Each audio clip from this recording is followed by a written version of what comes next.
How to enable notifications in Lyft. If you have been using the Lyft application and wondering on how to enable the notifications on it, don't worry. In this video, I will show you how to do it. So let's get started.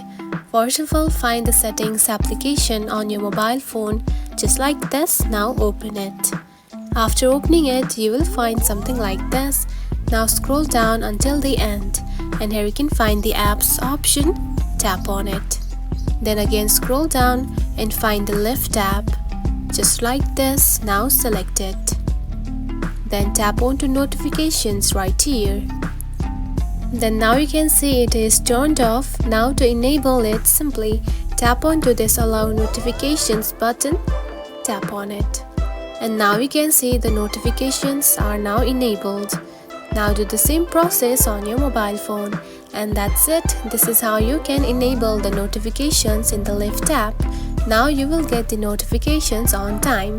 If you found this video helpful, don't forget to like and subscribe for more tips. Thanks for watching.